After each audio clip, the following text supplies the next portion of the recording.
Hello friends, तर या व्हिडिओमध्ये आपण combine group B and C ला जे क्वेश्चन्स आले होते ते घेणार आहोत. फर्स्ट क्वेश्चन बघा, first textile mill in India विचारलेले.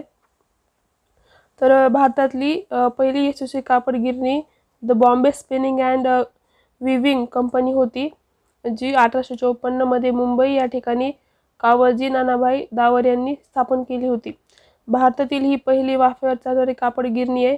फेब्रुवारी 1856 मध्ये इथं उत्पादन सुरू झाले होते. नेक्स्ट क्वेश्चन, पेनिन्सुलर हायेस्ट पीक, तर द्वीपकल्पीय भारतातील सर्वात उंच शिखर विचारलेले. तर अन्नाईमुडी हे द्वीपकल्पीय भारतातील सर्वात उंच शिखर आहे, जी की केरळ राज्यातील पश्चिम घाटामध्ये आहे. 2695 मीटर एवढी त्याची उंची आहे. आणि फुटीसह म्हटलं तर 8842 फूट आहे हे अन्नाईमुडी उंच शिखर द्वीपकल्पीय पठारातील. वेस्टर्न घाट असो नोन ॲज, वेस्टर्न घाटाला काय म्हटलं जातं, म्हणजे पश्चिम घाटाला काय म्हटलं जातं विचारलेले. तर पश्चिम घाटाला सह्याद्री टेकड्या किंवा सह्याद्री असं पण म्हटलं जातं, फक्त सह्याद्री.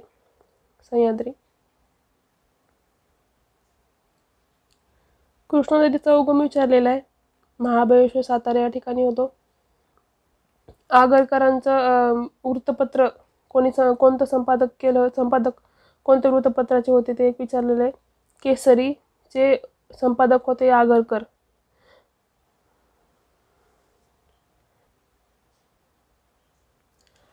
मसुदा समितीचे अध्यक्ष विचारलेले आहेत, डॉक्टर बाबासाहेब आंबेडकर हे मसुदा समितीचे अध्यक्ष होते. सत्यार्थ प्रकाश हे पुस्तक विचारलेले कोणी लिहिलेले आहे ते. सत्यार्थ प्रकाश हे आर्य समाजाचे संस्थापक दयानंद सरस्वती यांनी लिहिलेलं पुस्तक आहे. हे पुस्तक पहिल्यांदा 1875 मध्ये हिंदीमध्ये लिहिले गेले. आर्य समाजाची स्थापना कोणी केली? स्वामी दयानंद सरस्वती यांनी केलेली आहे. आर्य समाज पण येऊ शकतो. स्वामी दयानंद सरस्वती. तसंच विचारलेलं बघा, सार्वजनिक सत्यधर्म हे बुक कुणाचं आहे? तर हे जे बुक आहे ते महात्मा ज्योतिराव फुले यांचं लिहिलेलं शेवटचं बुक आहे.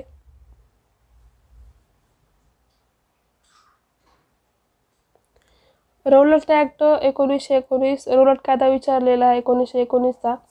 हा जो कायदा आहे तो 1919 मध्ये ब्रिटिश सरकारने मंजूर केलेला एक दमनकारी कायदा होता, ज्यानुसार कोणत्याही संशयित व्यक्तीला कोणत्याही खटल्याशिवाय अटक करून ताब्यात घेण्याचा अधिकार सरकारला मिळाला होता. हा आहे रौलट ॲक्ट 1919चा. PM अंत्योदय दीनदयाल योजना विचारलेली आहे. ही जी योजना आहे ती केंद्र सरकारची एक योजना आहे, जी शहरी आणि ग्रामीण भागातील गरिबांना स्वयंरोजगारासाठी सक्षम करण्यासाठी कौशल्य प्रशिक्षण आणि आर्थिक सहाय्य प्रदान करते. तसेच ही योजना गरीब कुटुंबांना गट, स्वयंसहायता गट, SHG तयार करण्यास, कौशल्य शिकवण्यास आणि लघु उद्योगांसाठी कर्ज मिळवून त्यांची उपजीविका सुधारण्यास मदत करते. PM अंत्योदय दीनदयाल योजना. राष्ट्रपती राज्यपालाची नियुक्ती कोणाच्या सल्ल्याने करतात? तर राष्ट्रपती राज्यपालाची नियुक्ती करताना केंद्रीय मंत्रिमंडळाच्या आणि विशेषतः पंतप्रधानांच्या सल्ल्याने करतात. भारतीय संविधानाच्या अनुच्छेद 155 नुसार राष्ट्रपती राज्यपालाची नियुक्ती करत असतात, परंतु हे अधिकार प्रत्यक्षात पंतप्रधान आणि त्यांच्या मंत्रिमंडळाच्या सल्ल्यानुसार वापरले जातात.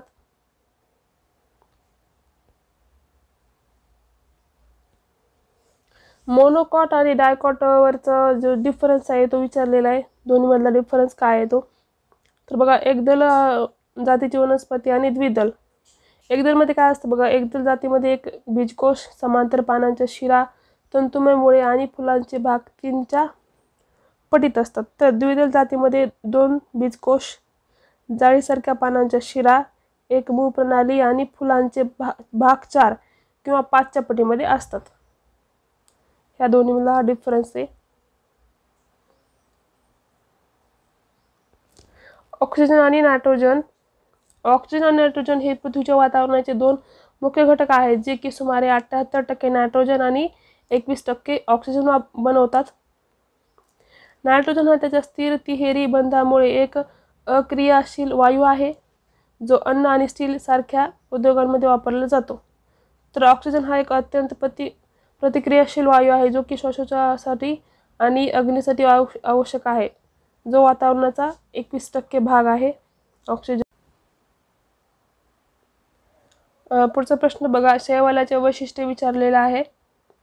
हे प्रामुख्याने जलचर युकॅरियोटिक जीव आहेत जे त्यांच्या प्रकाश संश्लेषण क्षमतेने, क्लोरोफिलची उपस्थितीने, थॅलस नावाची एक साधी शरीररचना, खरी मुळे, देठ आणि पाने नसणे आणि जलीय परिसंस्थांमध्ये प्राथमिक अन्न स्रोत म्हणून त्यांची भूमिका द्वारे वैशिष्ट्यीकृत आहे। गोपाळकृष्ण गोखलेवर कोणत्या व्यक्तीचा प्रभाव होता? तर महादेव गोविंद रानडे या व्यक्तीचा प्रभाव होता गोपाळकृष्ण गोखले यांच्यावरती। WHO ने आफ्रिकेतील कोणत्या रोगाला प्रादुर्भावाला जागतिक आरोग्य आणीबाणी घोषित केलेले आहे?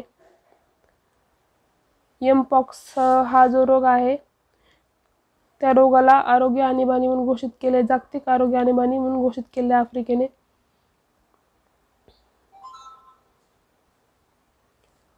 कोणत्या कायद्याला काळा कायदा असे म्हटले? तर रोलक ॲक्टला काळा कायदा असे म्हटलेले आहे। कोणत्या ठिकाणी पंतप्रधान मोदी यांनी चोळ राजा प्रथम यांचा पुतळा उभारण्याची घोषणा केली? गंगाकोंडा, चोलापुरम, तमिळनाडू या ठिकाणी राजा चोल प्रथम यांचा पुतळा उभारण्याची घोषणा केली। लास्ट क्वेश्चन पहा, अमृत योजना विचारलेली आहे। ही केंद्र सरकारचे Atal mission for rejuvenation and urban transformation AMRUT या नावाची एक योजना आहे जी शहरी भागांमध्ये पाणी पुरवठा, सांडपाणी व्यवस्था, शहरी वाहतूक आणि हरित जागांसाठी मूलभूत नागरी सुविधांचा विकास करते। अमृत योजना